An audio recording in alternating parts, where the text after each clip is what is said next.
Nen jikten tamjil le, dejan jikten le mao yo, jikten tondin jikten na, jikten chime maku chot.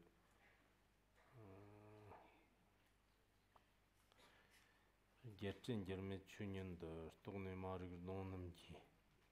Stye la so ba takdan tongwa kanyen termato. Pagbi shoyer tobakan, shibi shoyer tostonte, tenid shirnan joai. Ningi tatan nyar jem chogo, tenen jikten tamjinde, dejan jikten lemayo, jikten tondan jikten na, jikten chime makushot. Jirtar pama chananda, keba chi kuba meta, tevjan danan jikten da, kejan jikten chumoku. Shab jivlas taqdablo, mevjan danan barwa tang, jiv sanktan nyum jigla, taqdat nyumbar jigba yin. Shungun jim pembi wangdang na, namto tamjib jari shir, tena lijin manbayi, tundan babab shid ma yin, tandang rizikka taqdang na, shotang sholam kijang rong, kanjik chirtar kangi ndar, Ti de testa nyatashi,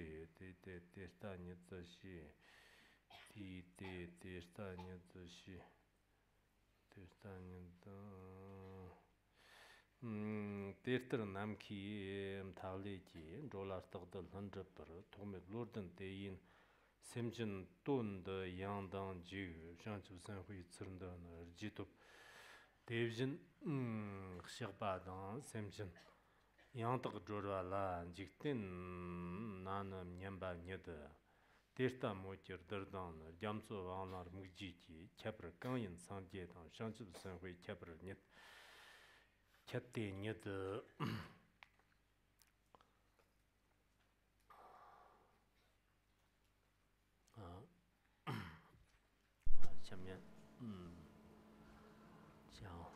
So, we'll resume our class on the Uttara Tantra Shastra. And now, we are on the chapter of Buddha nature. That's the first chapter. And in this chapter, it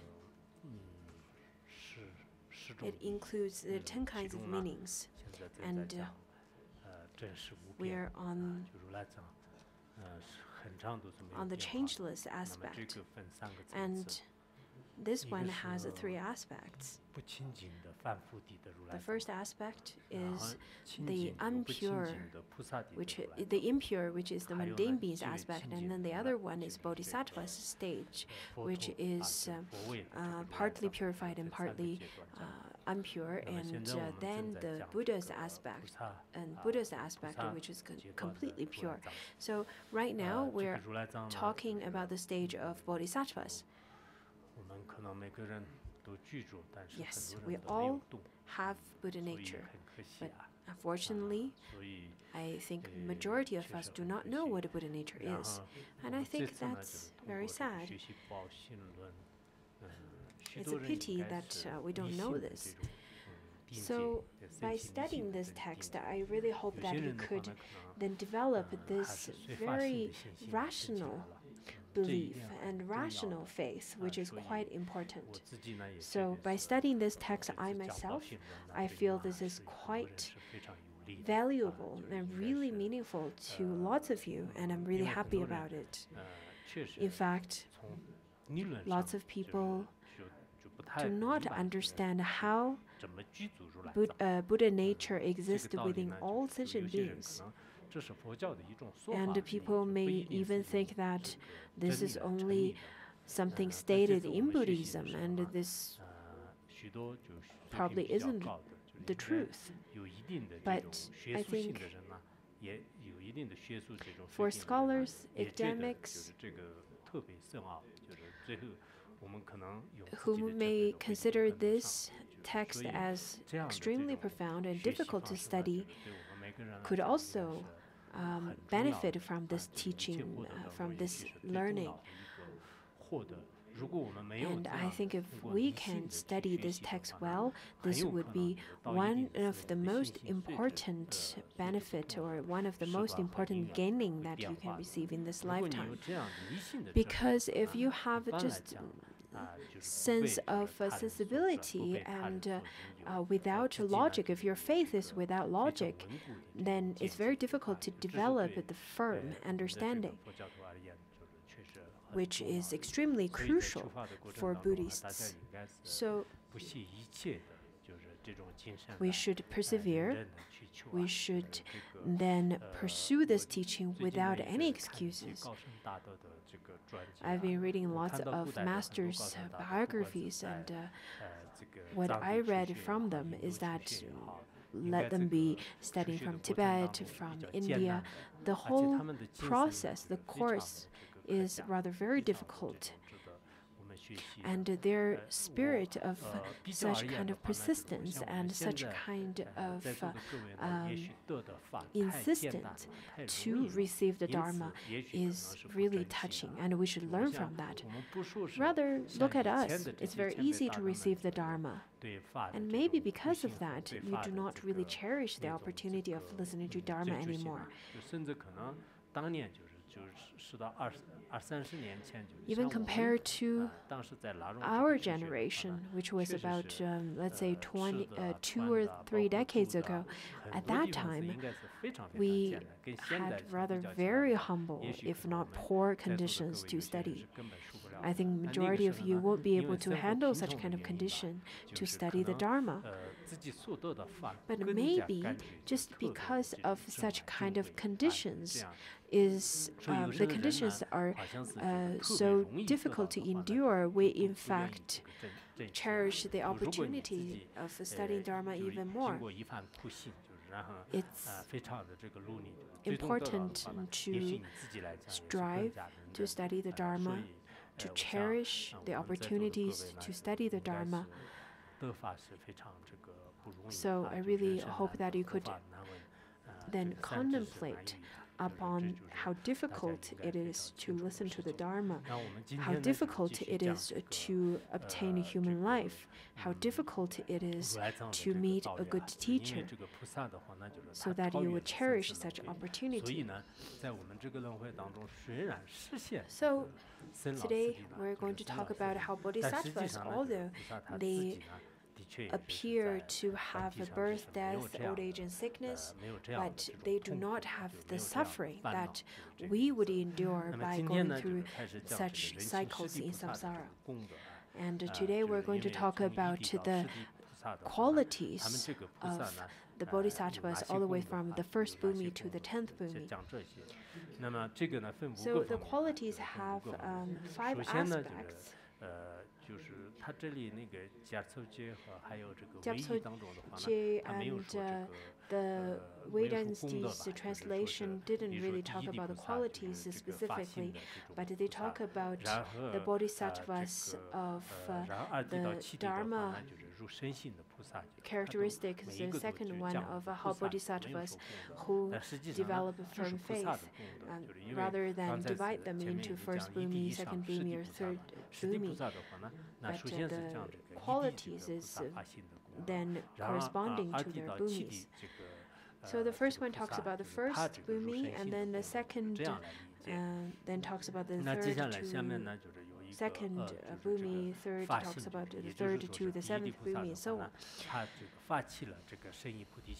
So for the first bhumi, bodhisattva, what kind of qualities do they have? After the heirs of the victorious ones have realized their changeless state, those who are blinded by ignorance see them as being born and so forth. Over here, this translation might be a little bit different in Chinese, so I'll explain further. Anyhow, it talks about the sentient beings who are blinded by ignorance. They can see birth and death and so on. That's what it means. So the commentary, the Chinese commentary that are translated should be revised in two places over here, so you can note that down. Anyhow, what it means is that for the mundane beings, so the heir of the victorious ones who dwell on the first bodhisattva level have directly realized that the changeless true state, the nature of mind, which is luminous clarity. So they first time directly realized such changeless true state. They see that the true state is unconditioned, is pure, and its luminous clarity. Throughout of the other path, the path of seeing and so on, they do not see it directly. Rather, over here it says about to direct realize, a direct realization.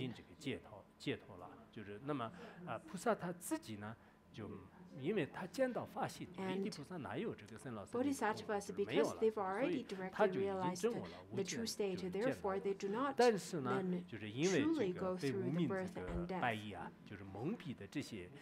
However, for the sentient beings who are then blinded by ignorance, what they perceive is that the bodhisattvas would have birth and death and so forth,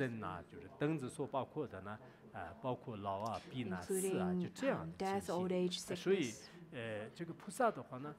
So bodhisattvas, they do not have birth, old age, sickness, and death. However, the sentient beings who have not realized the true nature, they perceive the bodhisattvas have a birth and so forth. And this kind of manifestation of birth and so forth is no other than manifestation of bodhisattvas, and this is quite rare and quite wondrous, because they themselves do not have birth and so forth, but the sentient beings perceive them as they do. Isn't that rare? Because the bodhisattvas, they are devoid and they completely abandon such birth and so forth. They only abide in this samsara to liberate sentient beings, and they have to manifest in such a way to make themselves believable. Otherwise, it's very difficult to believe. How can they be devoid of birth and death and so on? Just as how the leaders, if you want to be a good team leader, you have to then mingle and mix with your team. Otherwise, you stand out too much, and it's not so good, and you won't be able to work with others anymore. Just like that, that's how bodhisattvas are. According to the Bodhisattva Charyavatara, it says that to linger and abide within samsara, but freed from every craving and every fear, to work the benefit of those who ignorantly suffer, such is the fruit that emptiness will bear. How could bodhisattvas do that? How could the bodhisattvas be devoid of birth and so forth, yet still manifest in such a way? In fact, it is because they then have realized the true state that is changeless, as well as completely realized emptiness. But if we're not bodhisattvas, if we have not realized the emptiness, if we do not have great compassion for others, it will be difficult for us to even stay in Africa for 2 years. But for bodhisattvas who does, they can then abide in samsara for as long as they wish to benefit sentient beings. So sometimes